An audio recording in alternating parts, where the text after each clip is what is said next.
परं व्याप्तं येन चराचरं तत्पदं दर्शितं येन तस्मै श्रीगुरुवे नमः। गुरुर्ब्रह्मा गुरुर्विष्णु गुरुर्देवो महेश्वरः गुरुर्साक्षात् परब्रह्म तस्मै श्री गुरुवे नमः। त्वमेव माता च पिता त्वमेव त्वमेव बन्धुश्च सखा त्वमेव त्वमेव विद्या द्रविणं त्वमेव त्वमेव सर्वं मम देव देव। गुरु के महत्व के रूप में भगवान मनु ने कहा है, लौकिकम वैदिकम वापि तथाध्यात्मिकमेव च आदतीत यतो ज्ञानम तं पूर्वम अभिवादयेत। अर्थात हमारे जो गुरुदेव हैं उनकी जितनी भी महिमा कही जाए कम है। हमारे गुरुदेव हमारे सब कुछ है। हमारे धर्म शास्त्रों में भी कहा गया है कि गुरु एकम अपि अक्षरं यस्तु गुरु शिष्ये निवेदयेत् पृथिव्यां नास्ति तद्द्रव्यं यं दत्त्वा नृणी भवेत्। अर्थात हमारे माता पिता और गुरु के द्वारा दिया गया जो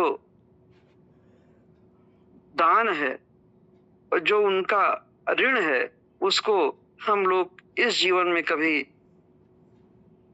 चुका नहीं सकते। भगवान गुरुदेव की महिमा अनंत है।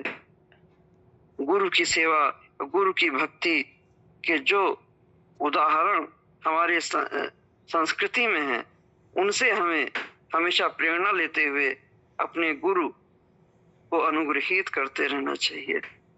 तभी हमें श्रेय की प्राप्ति हो सकती है। तभी हमें संसार में जिस मार्ग पर हम चलना चाहते हैं उस लक्ष्य की प्राप्ति हो सकती है। हमारे आप जानते हैं कि एकलव्य ने गुरु द्रोणाचार्य की प्रतिमा रख करके ही अपने लक्ष्य को केवल श्रद्धा के द्वारा अपने परम योग और अभ्यास के द्वारा प्राप्त कर लिया था। अतः जितना गुरु का गुणगान किया जाए, जितना गुरु की महिमा कही जाए कम है। हरिओम हरिओम। जी, सबसे पहले जगत के गुरु, आदि गुरु, अनादि गुरु, जो आप सबके हृदय में विराजमान हैं, उन परम पिता परमात्मा को हमारा प्रणाम,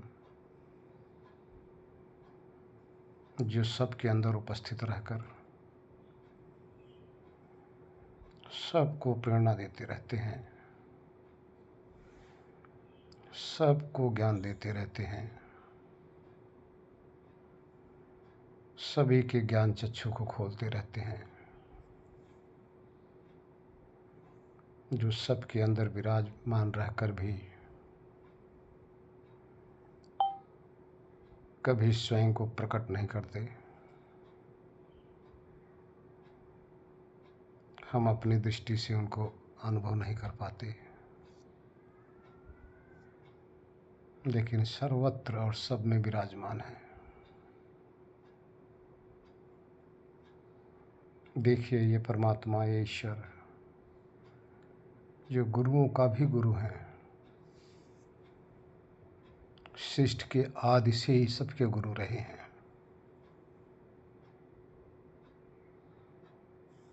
जन्म में भी सबके गुरु, मृत्यु में भी सबका जीवन चल रहा होता है तब भी वही गुरु हैं। ऐसे असीम कृपा करने वाले इस महान गुरु को प्रणाम।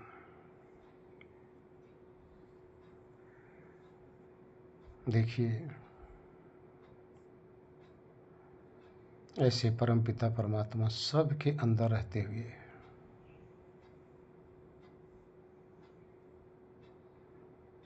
सब में विराजमान होते हुए भी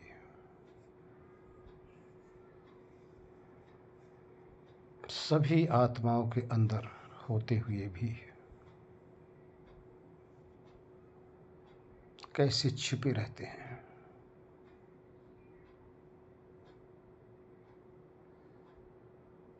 और इस शरीर के अंदर अंदर ही अंदर वो अपना क्रियाकलाप करते रहते हैं।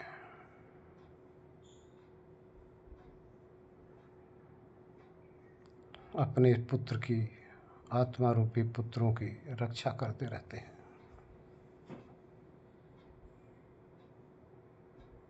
सभी शरीर के अंदर सभी अंगों में विद्यमान होती हुई कभी अहंकारित नहीं होते। इसी प्रकार से सर्वत्र होते हुए भी शांत अवस्था में विराजमान रहते हैं।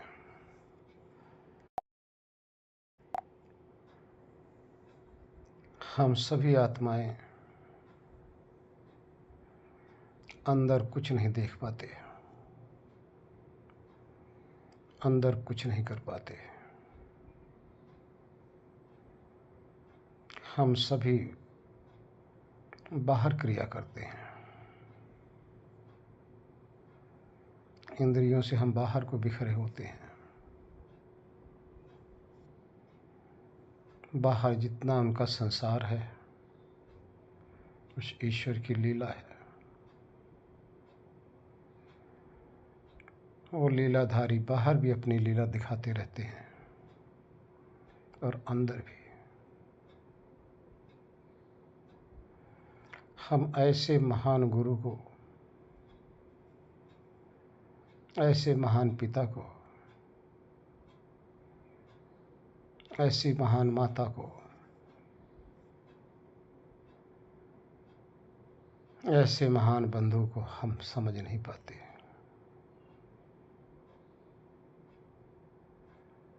क्योंकि हमारी पहुंच अंदर नहीं है। हम बाहर बिखरे रहते हैं।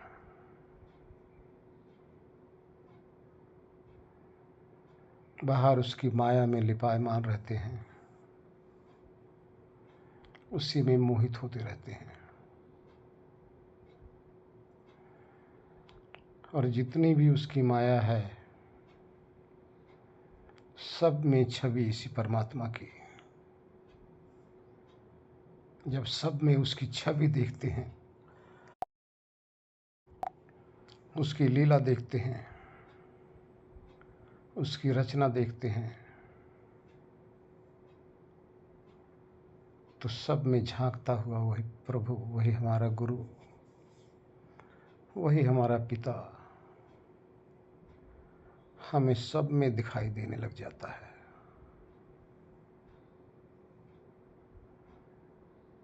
जब बाहर से अपनी इंद्रियों को हम समेट कर, जब इंद्रियों से परे अंदर देखते हैं, तो अंदर भी वही कृपा निधान, वही हमारा स्वामी हमें अंदर भी दिखाई देने लग जाता है। हमारे हृदय में हिलोरे मार रहा है, आनंद की वर्षा कर रहा है।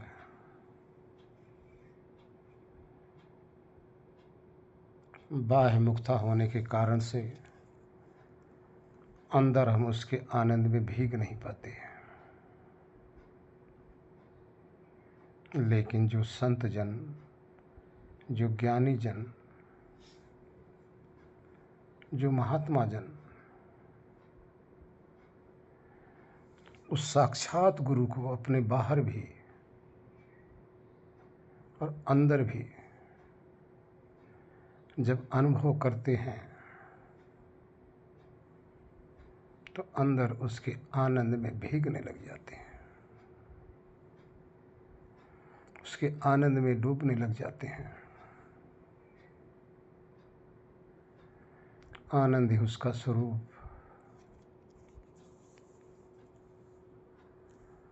आनंद ही हमारा लक्ष्य।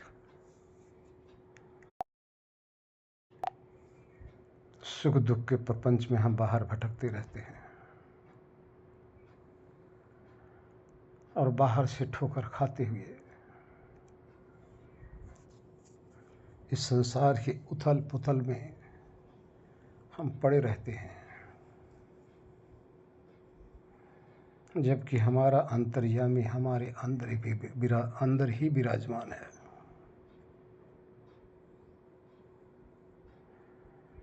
इसलिए हमें चाहिए कि बाहर से मुख मोड़कर जो जगतपति है, आदि गुरु है, जो गुरुओं का भी गुरु है, ऐसा गुरु जो कभी हमारा साथ नहीं छोड़ता, हमेशा ही गाइड करता रहता है, हमें सत्य मार्ग पर प्रेरित करता रहता है।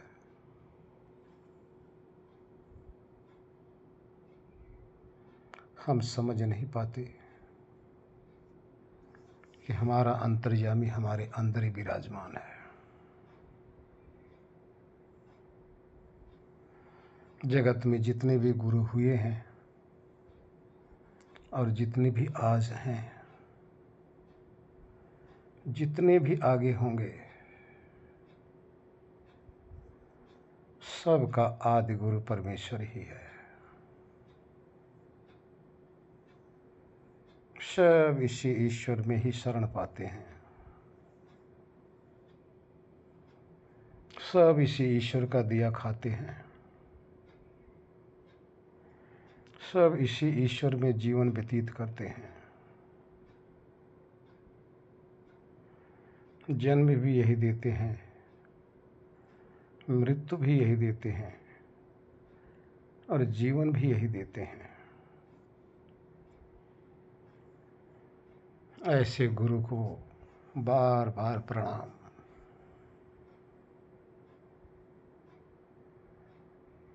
हर पल हमें अंदर से शुभ कार्य के लिए प्रेरित करते रहते हैं। कोई गलत विचार आते ही अंदर हमें इशारा कर देते हैं, मना करने लग जाते हैं, गलत कार्य है।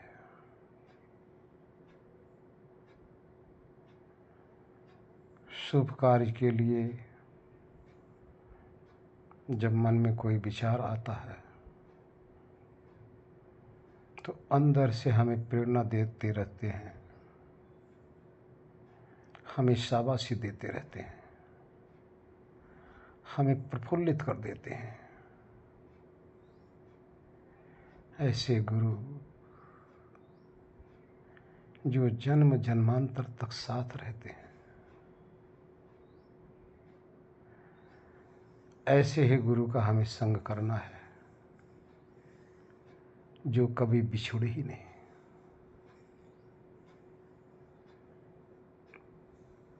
साधना करके इन्हीं परम गुरु के संग हमें होना है, जिसको मोक्ष कहा जाता है। संसारी गुरु जितने भी हैं, सबको ज्ञान देने वाले यही गुरु हैं। सभी इन्हीं से ज्ञान लेते हैं। संसारी गुरु जितने भी हैं, सब इन्हीं परम गुरु के प्रति प्रेरणा देते हैं, इन्हीं परम पिता में लगाने का प्रयत्न करते हैं। कोई गुरु अपने में नहीं लगाता। देहधारी गुरु जन्म लेकर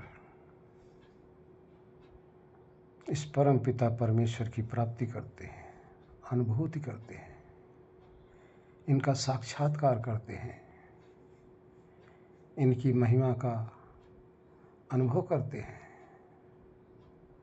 सर्वत्र कण कण में इनका अनुभव करते हैं।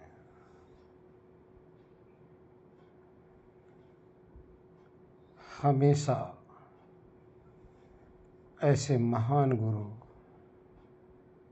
जो इस प्रभु का अनुभव करता रहता है, ईश्वर के साथ ही निमग्न रहता है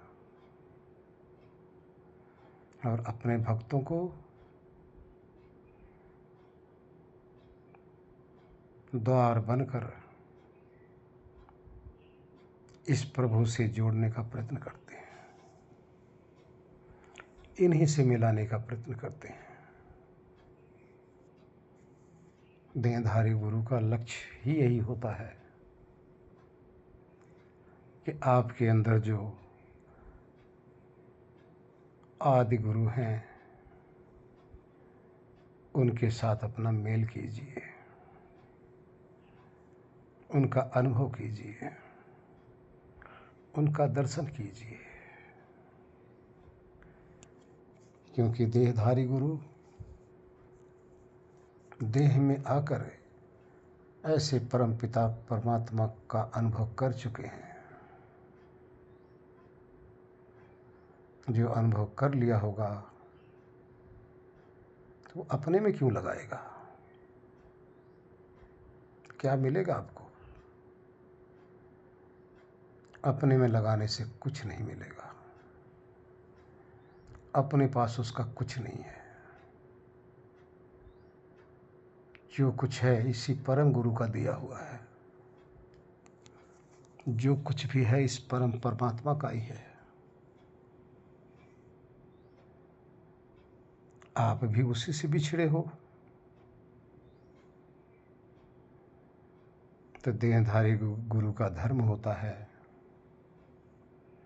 आपको उस ईश्वर को स्वयं मीडिएटर बनकर आपस में जोड़ दे, मिला दे। यही देहधारी गुरु की महानता है। देहधारी गुरु आपको जगत से मिलाता नहीं, जगत के यथार्थ रहस्य को समझाता है, अज्ञान से बचने का तरीका बताता है। इस माया से जकड़े हुए, अज्ञान में फंसे हुए समस्त जीवों को इस फांस से निकालने का प्रयत्न करता है। और आपका जो शाश्वत संबंध है, जिससे शाश्वत संबंध है, उस संबंध को जोड़ देना चाहता है। इसके लिए ऐसे गुरु लाख परिश्रम करते हैं। उनके दिल से पूछो, इन देहधारी गुरुओं में कितनी करुणा होती है, कितनी दया होती है, आपके प्रति कितनी उदारता होती है। क्योंकि वो समझते हैं, जानते रहते हैं कि हम तो छूट चुके हैं इस नरक जाल से। आपको भी छुड़ाने का प्रयत्न करें। उनका जीवन अब मोह ममता के लिए नहीं रह जाता, यश इकट्ठा करने के लिए नहीं रहता, मान सम्मान के लिए नहीं रहता, धन इकट्ठा करने के लिए नहीं रहता। उनका कर्तव्य आपको उस परम गुरु के साथ जोड़ने का रह जाता है। इसलिए शिष्यों पर करुणा करते रहते हैं। कभी कभी शिष्यों में भी नादानी आ जाती है कि गुरु के इस रहस्य को न समझते हुए गुरु में कमियां भी खोजने लग जाते हैं। सोचते हैं गुरु भी तो हमारी तरह ही रह रहा है, गृहस्थ में रह रहा है, वो भी तो खा पी रहा है, वो भी अच्छे कपड़े पहन रहा है, अच्छे मकान में रह रहा है, अपने परिवार में रह रहा है, अपने समाज में रह रहा है।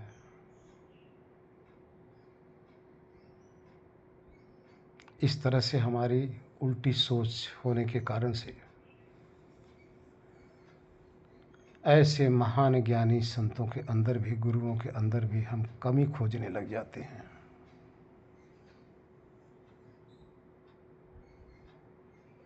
जबकि वो आप में अच्छाई खोजता है। ऐसा गुरु आपकी बुराई को हटाना चाहता है, आपकी ऐसी दृष्टि को हटाकर सुदृष्टि बनाना चाहता है।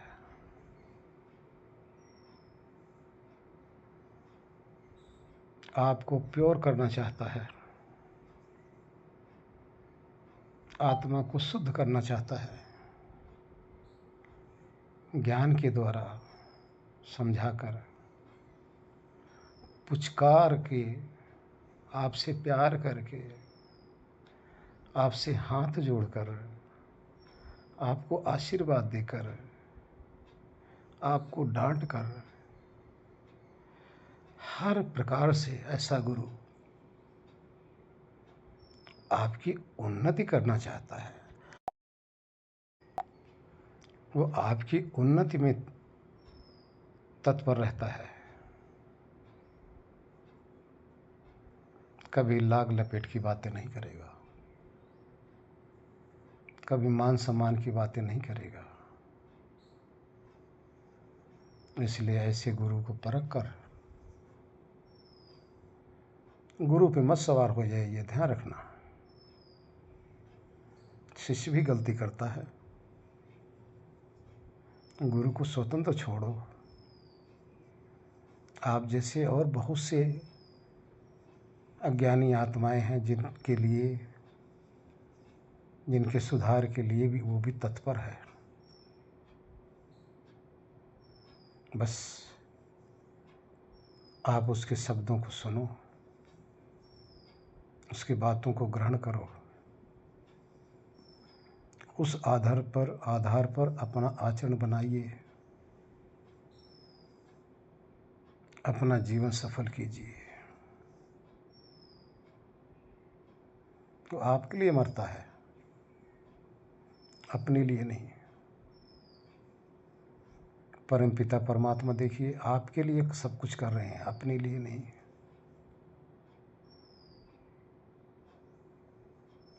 आपके शरीर के अंदर सब कुछ करता हुआ परम पूज्य परमात्मा, ऐसा गुरु अपने को सो भी नहीं करते। बाहर भी सब कुछ करता हुआ, शांत हुआ आपके जीवन देने में तत्पर रहते हैं। ऐसे जीवन देने वाला स्वामी, मालिक, ईश्वर, और ऐसे ईश्वर का साक्षात्कार कराने वाला गुरु, ऐसे ईश्वर के साथ जोड़ने वाला गुरु, अब वो दोनों आपस में मित्र होते हैं। आपको भी अपना मित्र ही बनाना चाहते हैं, आपसे मित्रता करना चाहते हैं। आपसे विनती करके, आपको डांट कर, फटकार कर, ज्ञान के कोड़े मार मार कर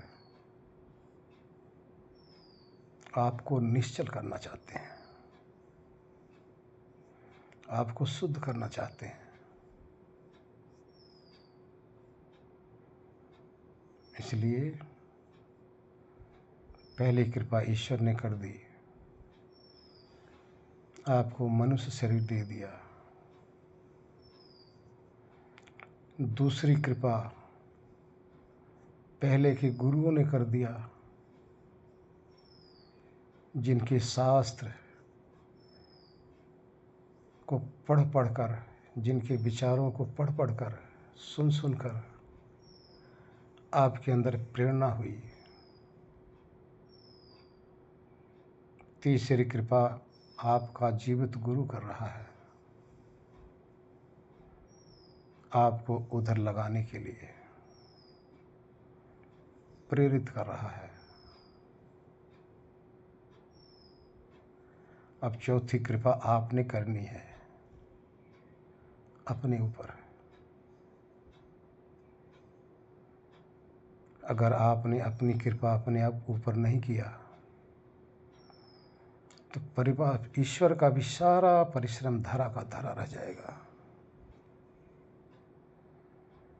हमारे पहले के गुरु जो अपने शास्त्र छोड़ के गए हैं,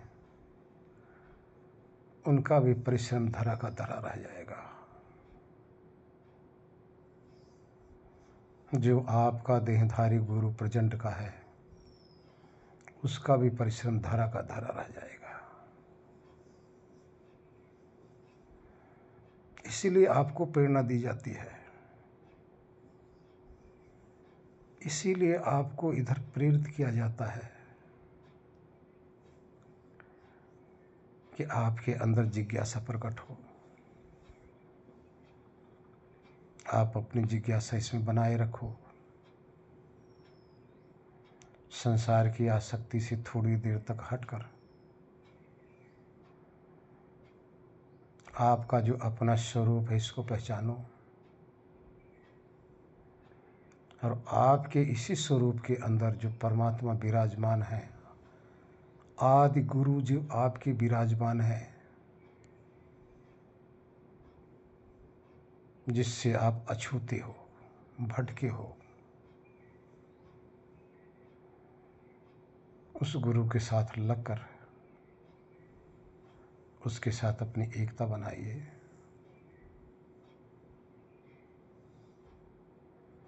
तो यही सबका प्रयत्न होता है।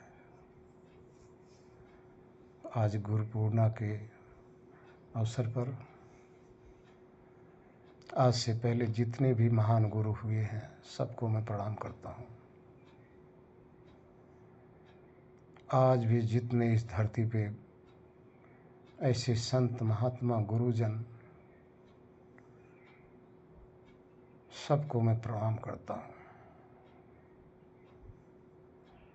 और सबके हृदय के अंदर विराजमान परमपिता परमात्मा जो गुरुओं का भी गुरु है, मैं उनको कोटि कोटि प्रणाम करता हूँ। अंदर हृदय में आप झांकेंगे, आपके अंदर से आवाज़ आती है, एक इशारा होता है, उसको आप सुनते हैं, उसको आप एहसास करते हैं, उसको आप अनुभव करते हैं। यही उस परम पिता परमात्मा, उस आदि गुरु की आकाशवाणी है। उसकी अवहेलना मत कीजिए, उनका अनादर मत कीजिए। जो भी शिक्षा उनकी होती है अपने अंदर झांकिए। जब आप ध्यान लगाने के बाद में अंतर्मुखी हो जाएंगे, समाधि अवस्था को पार कर जाएंगे, तब इस वाणी को आप समझ पाएंगे। इस आकाश वाणी जो ईश्वर की है, जो हृदय आकाश के अंदर है, तभी आप सुनने के लायक होंगे। उसके बाद में दुनिया का कोई भी चीज़ आपको जानने के लिए बाकी नहीं रहेगा। कोई ज्ञान सुनने के लिए बाकी नहीं रहेगा। न कुछ पाना रहेगा, न जानना रहेगा। बस उस दिन से आपकी ड्यूटी शुरू हो जाएगी।